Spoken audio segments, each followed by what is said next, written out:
আজ ঈদের ৩য় দিন বরের পছন্দের খাবারগুলোই রান্না করলাম, কারণ আর 2 দিন আছে, 2 দিন পরেই ছুটি শেষ হয়ে যাবে। এই জন্য ভাবলাম যেহেতু সে আছে বাড়িতে আর আজকে সে দুপুরে খেতে পারবে, তারপরে হয়তো দুপুরে খেতেই পারবে না, হয়তো রাতে এসে খাবে। এই জন্য ভাবলাম যে না, তার জন্য একটু তার পছন্দের খাবার রান্না করি। সে আবার খুবই গরুর মাংস পছন্দ করে, তাই হাতে মাখিয়ে গরুর মাংস রান্না করলাম। অবশ্য গরুর মাংসটা সেই হাতে মাখিয়ে দিচ্ছে, আর এদিকে পেঁয়াজও বেরেস্তা করে নিচ্ছে। একটু বেশি করেই পেঁয়াজ বেরেস্তা করবো। আসসালামু আলাইকুম, সবাই কেমন আছেন? আর এস কিচেনে সবাইকে স্বাগতম। একটু বেশি করে পেঁয়াজ বেরেস্তা করে রেখে দিব, কারণ একটু পোলাওতে দিব আর বাদ বাকিটা নর্মাল ফ্রিজে রেখে দিব, যাতে পরবর্তী যখন লাগবে তখন হচ্ছে গিয়ে খেতে পারি। পরে আমি যেটা হাতে মাখিয়ে রেখে দিয়েছিল সেটাই আমি কড়াইতে দিয়ে দিলাম।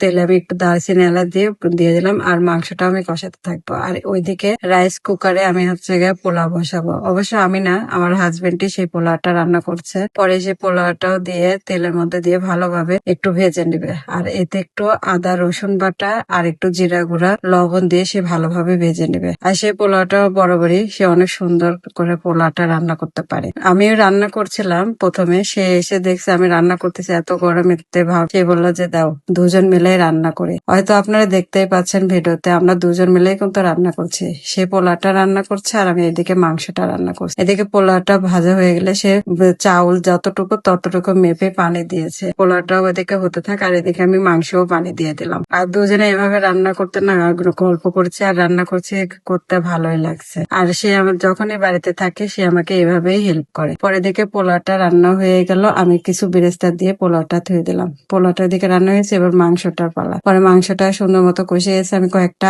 আস্ত রসুন এতে দিয়ে দিলাম, কয়েকটা আলু দিয়েছি। আমার আবার গরুর মাংসে আলু ছাড়া ভালো লাগে না। লাস্টের দিকে আমি একটু গরম মশলার গুঁড়া দিয়ে ভালোভাবে কষিয়ে নিব। আর আজকে বরের পছন্দের খাবারই রান্না করলাম, কারণ সবসময় তো অন্যের পছন্দের খাবার রান্না করি বা মেহমান আসলে তাদের পছন্দ অনুযায়ী রান্না করি। আমরা তো দেখেছেন, অনেকে যারা ভিডিও দেখেন তারাই দেখতে পারবেন, আমরা কিন্তু স্টিলের প্লেট বা সবকিছু স্টিলের গামলা বা যে কোনো স্টিলের জিনিসই আমরা ব্যবহার করি, কারণ কাঁচের জিনিস আমরা কমই ব্যবহার করি। কারণ আমার ঘরে ছোট বাচ্চা আছে, দেখা যায় সে কাঁচের প্লেট গুলো ভেঙে ফেলে। এরপরে থেকে আর কি কাঁচের প্লেটে আমরা খাই না বললে চলে। পরে তা ভাবলাম যে না, আজকে নিজের বাড়িতে নিজেরাই অতিথি হয়ে থাকি। পরে আর কি আমি সুন্দর মতো এদিকে দেখুন বেগুনও ভেজে নিয়েছি, সুন্দর একটা প্লেটে বেড়ে নিয়েছি।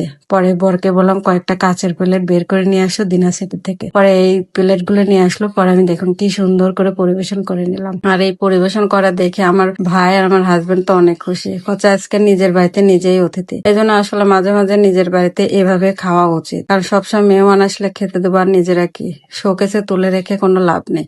নিজেরাও মাঝে মাঝে এভাবে খাওয়া উচিত। তাই আজকে তাদেরকে এভাবে খেতে দিলাম, তারাও অনেক খুশি, আমি অনেক খুশি। ছোটবেলায় আম্মুকে দেখতাম কখনোই শোকেসের ভিতর থেকে কাঁচের জিনিস বের করে নিজেরা খেত না, সবসময় মেহমান আসলে তখনই বের করে তাদেরকে খেতে দিত। কিন্তু আমি চিন্তা করেছি আমি একটু ভিন্ন ধারণ করব, কারণ এখন থেকে শুক্রবারে খাবার রান্না করলে আমি শোকেস থেকে এই ভালো ভালো প্লেট গুলো বের করে পরিবারের সবাইকে নিয়ে একসঙ্গে খাবো। কারণ সবসময় শোকেসে তুলে রেখে লাভ কি, নিজেদেরও একটু মাঝে মাঝে খেতে হয়। সময় আমরা মধ্যবিত্তরা অন্যের কথা চিন্তা করতে করতে নিজেদের ভালো লাগাটাই ভুলে গেছি। তাই মাঝে মাঝে নিজেদের ভালো লাগাকেও প্রায়োরিটি দেওয়া উচিত। পরিবারের সবাইকে নিয়ে খাবার খেতে খেতে এখানেই বিদায় নিয়ে নিচ্ছি। আর ভিডিওটি যদি ভালো লেগে থাকে একটা লাইক কমেন্ট শেয়ার করবেন। আর সবাই ভালো থাকবেন, সুস্থ থাকবেন। আর এরকম ভিডিও যদি দেখতে চান তাহলে কমেন্ট করে জানাবেন। আর সম্পূর্ণ ভিডিওটি ওয়াচ করার জন্য ধন্যবাদ। আল্লাহ হাফেজ।